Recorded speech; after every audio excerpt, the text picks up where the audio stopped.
Jadilah kau penjala orang, penjala orang, penjala orang. Jadilah kau penjala orang kalau turut kalau turut kalau turut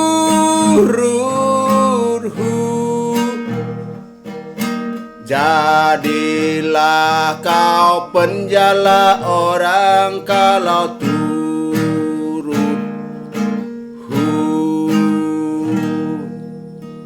Yesus memberi hasil tangkapan 153 ekor ikan kepada para nelayan, kepada murid-muridnya. Saudaraku, kali ini kita akan membahas mujizat Yesus. Murid-muridnya menangkap ikan. Mendahului ini saya memberi satu cerita saat saya menjadi gembala jemaat Rehobot Sungai Betung tahun 94 sampai 2002. Karena gaji sebagai pendeta itu serba terbatas, hidup itu dibuat kreatif. Saya berkebun sayur supaya dapat makanan bergizi, vitamin dan protein. Saya pergi untuk memancing ikan. Lebih tepatnya saya membuat semacam pukat atau membeli pukat dan saya pasang pukat di sungai. Di tempat saya melayani di Sungai Betung itu ada Sungai Raya, dan Sungai Raya itu ada cabangnya Sungai Ketapa. Lalu Sungai Raya itu ada cabangnya Sungai Jebane. Di 3 sungai itulah saya sering pasang pukat.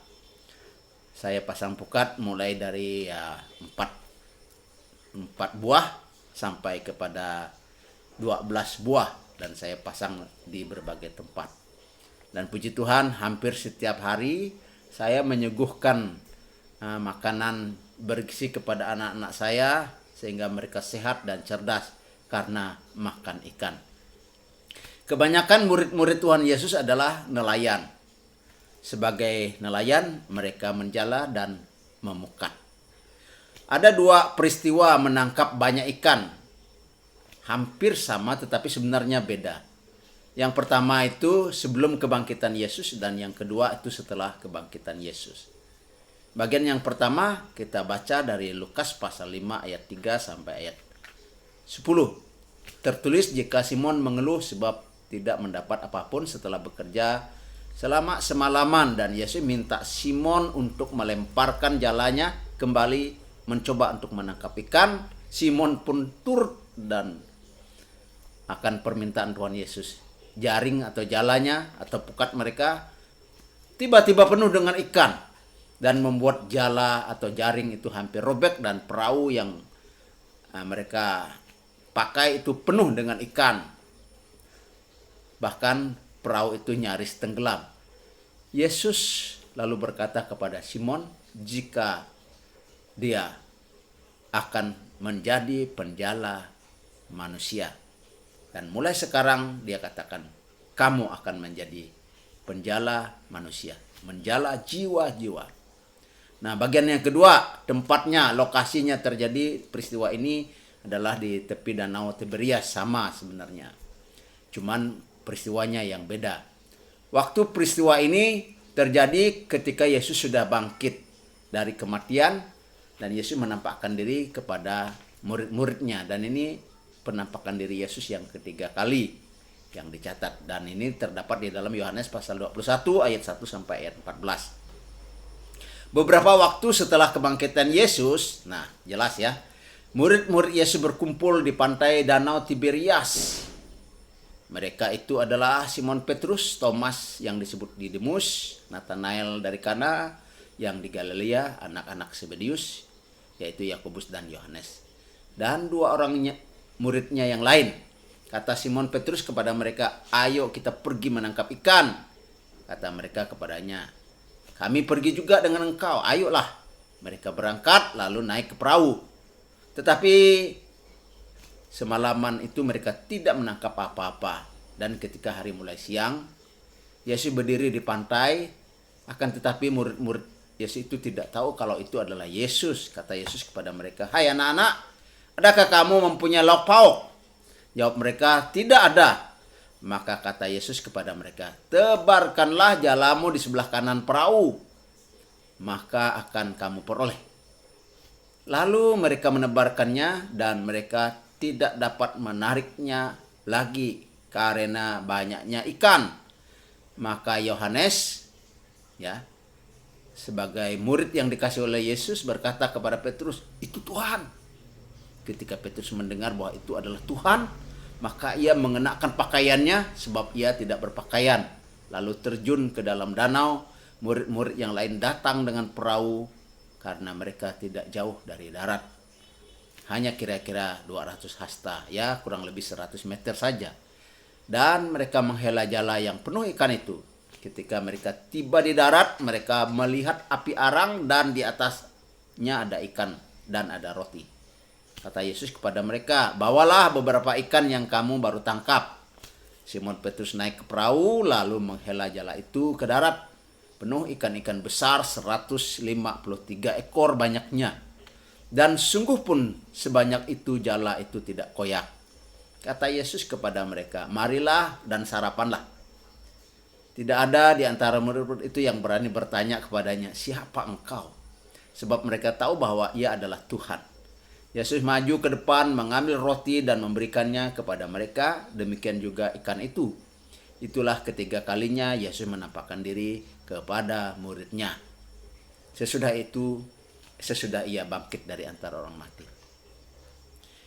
Kita melihat ada daftar mujizat Yesus, ya. Secara garis besar itu ada 3 kelompok: penyembuhan terhadap orang sakit, mengendalikan alam, pengusiran setan, dan kuasa atas kematian. Dia membangkitkan orang mati. Kita tahu mujizat adalah perbuatan ajaib, supranatural, meta, melampaui akal kita. Akal kita bukannya tidak masuk akal, tetapi akal kita tidak mampu, tidak sanggup untuk menjelaskannya. Ingat ya, mujizat terbesar adalah mujizat ketika saudara percaya dan terima Tuhan Yesus, dilahirkan kembali. Saudara pindah dari maut ke dalam hidup, pindah dari neraka ke surga karena beriman kepada Yesus Kristus. Saudaraku,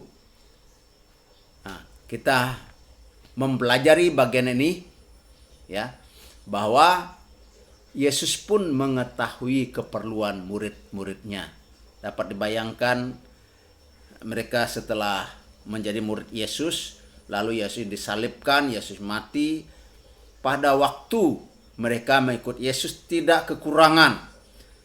Dan pada waktu Yesus sudah bangkit, mereka tidak mendapat penghasilan. Oleh sebab itu mereka pergi mencari ikan, kembali lagi. Dan itu tidak salah, karena untuk mencukupi keperluan keluarga. Tapi Tuhan, saya tidak tahu bagaimana caranya kok akhirnya mereka tidak mendapat ikan satupun. Padahal mereka tahu tempat-tempat yang ada ikan. Nah, saya percaya ini adalah mujizat yang Tuhan buat. Mungkin Tuhan memang sudah kumpulkan ikan itu supaya ada di satu tempat, nanti akan dijala oleh murid-murid. Poinnya di sini adalah bersama Yesus ada masa depan, bersama Yesus masa depan cemerlang, pasti.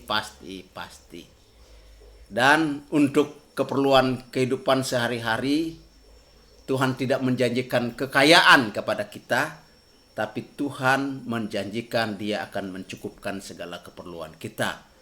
Nyata murid-murid Yesus adalah dicukupkan keperluan mereka. Dan mereka bergantung dan berharap sepenuhnya kepada Yesus untuk mencukupkan keperluan mereka. Bagi saudara dan saya, kita sama-sama memerlukan Yesus dan memerlukan berkat-Nya. Tanggal 3 yang lalu saya mengarang lagu bahwa Tuhan, jika ada 10 berkat-Mu hari ini, berilah kepada kami semuanya. Saudaraku yang dikasih oleh Tuhan, mujizat Tuhan masih ada. Dia mencukupkan keperluan kita dari hari ke hari. dengan banyak cara. Haleluya. Amin.